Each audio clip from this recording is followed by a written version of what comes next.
Hello, I'm Mario Toneguzzi, and this is Taking Care of Business. My guest today is Cody Battershill, who is founder of Canada Action. Thanks, Cody, for joining us today. Thanks, Mario, for having me. Well, lots going on in the world of the oil and gas industry, climate and environment. Let's talk a little bit about what's happening right now in Glasgow with the United Nations Climate Change Conference. Some of the stuff that's been coming out of there, just first of all, your overall reaction to what's coming out of that conference. Yeah, I think it's important that the world is talking about, obviously, the important issue of climate change and climate action. I would hope that while all of these world leaders and dignitaries and policymakers and influencers and billionaires are all meeting, that there is strong recognition of Canada's record of global leadership in climate action, while also ensuring we have reliable access to energy that underpins every facet of our modern lives today and every day. Yeah. So when we look at, say, let's talk specifically about our Prime Minister, Justin Trudeau, and some of the comments he made recently, which sounded like, cutting back of the oil and gas industry in this country. Just your thoughts on that. Well, to be clear, we've had this oil sands emissions cap in Alberta with the Alberta government previous to the current administration, now going for about 5 years. And technology is going to allow our industry to continue to reduce emissions. And that has been a focus of Canada's oil and gas industry. We've had carbon pricing since 2007. I know the Prime Minister was talking about a global price. Making sure that the rest of the world is up to our standards is very important for our competitiveness. And when you talk about a cap on emissions for the rest of the industry, we need to make sure that we retain our competitiveness. We can support communities and families and jobs, supplying that energy that the world needs, meeting growing global demand. And let's recognize what we've already been doing, and let's not do anything that would be punitive or damaging to our homegrown, best-in-class energy and resource sector. So, Cody, when you look at what's happening out there, do you feel sometimes there just seems to be a relentless attack on our oil and gas industry, specifically in Canada? There is a relentless lack of understanding about what we are doing. You talk about, the Prime Minister was talking about our clean aluminum sector because of hydroelectricity, and aluminum is one of the most energy intensive processes. And the same goes for natural gas, for LNG, and also for our clean and responsibly produced oil industry, both conventional and oil sands. There is this misunderstanding, this lack of understanding. Pipeline activists in Canada who continue to talk about blocking projects, they've only helped other oil and gas producers.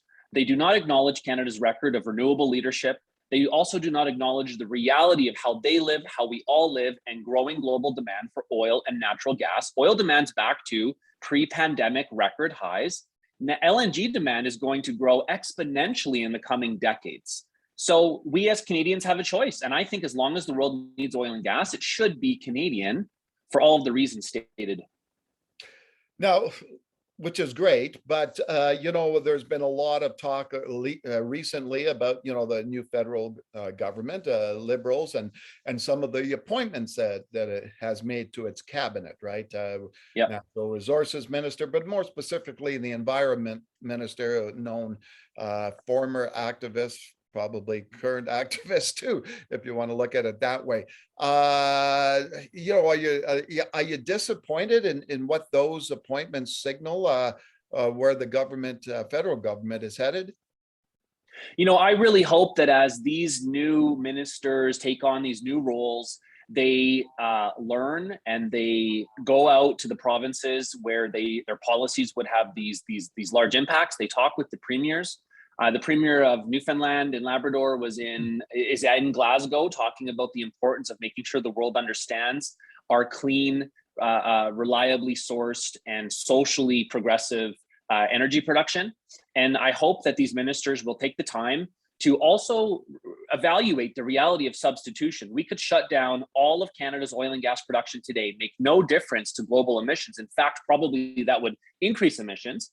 And then we would immediately be scrambling to build import terminals beyond what we already have so that we could keep our families alive during the winter and our society moving in our modern daily lives. So I hope that there is an opportunity to reduce polarization, raise the level of decorum and understanding about how the world works, how the world is going to continue needing responsibly produced Canadian oil and gas, and our opportunity to invest in clean technology like the industry has been. Let's be more like Norway in this regard, champions of oil and gas, while we have an all-inclusive policy and strategy towards also supporting renewables, hydroelectricity, all the other things that Canada is already doing.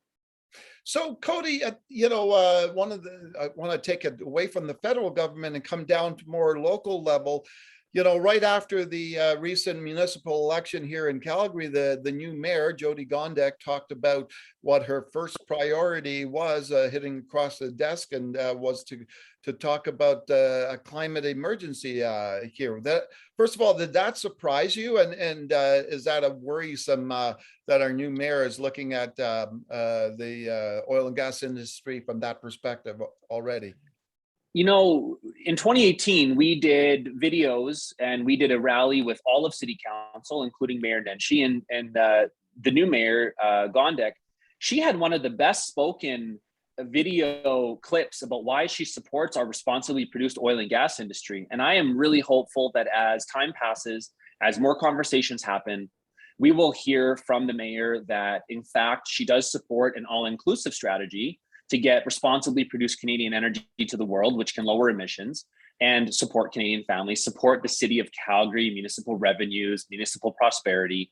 And we need to get rid of this polarization and talking about just doing one or the other is devoid of the balance and of the context that's needed to raise everyone's understanding that energy doesn't come from the light switch, and gasoline doesn't come from the gas station. And even an electric vehicle is made almost completely of petroleum products in the advanced lightweight plastics, plus the mining that's required for the batteries and the frame and everything else. Everything comes from the earth. That's not going to change unless we, I guess, get into a Star Trek type future where we have these food machines that just make things out of nothing. But that's not reality today. So farming, forestry, mining, and energy, fundamental to how we all live. And let's have a balanced conversation.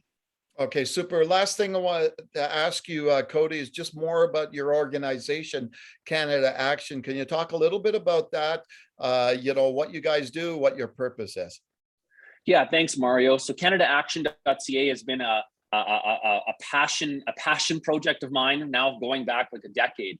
And originally we started because there's so much misinformation. Obviously the misinformation exists today, but we are trying to fill the void with positive, fact-based, inclusive, respectful, and nonpartisan information about why the world needs more Canadian resources. We support our oil and gas, our renewables, wind, hydro, nuclear, forestry, agriculture, and mining industries and sectors. And more importantly, the families, the women and men who feed their families and support their communities working in those subsectors, because energy and resource demand is growing and Canada is misunderstood and misrepresented at a local and national and international level, often intentionally by people who say that they're with environmental groups who don't talk about our record of leadership on renewables, don't talk about the reality of substitution and what other producers are doing, and do not protest or oppose similarly other suppliers. And that's ridiculous. It's not a win for the environment. In fact, it's bad for the environment. It's bad for local families. And so we're trying to add some balance. People can join us on our social channels,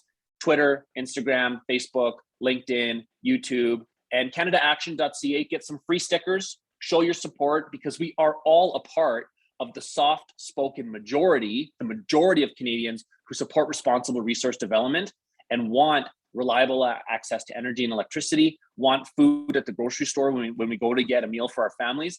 And so we have to continue to raise that level of positivity and understanding, and that's our mission. All right, super. Thanks, Cody, for joining us today. Thank you so much, Mario, for having me. Really nice to see you. All right, that was Cody Battershill, who is founder of Canada Action. This has been Taking Care of Business with Mario Toneguzzi. Thanks for joining us today.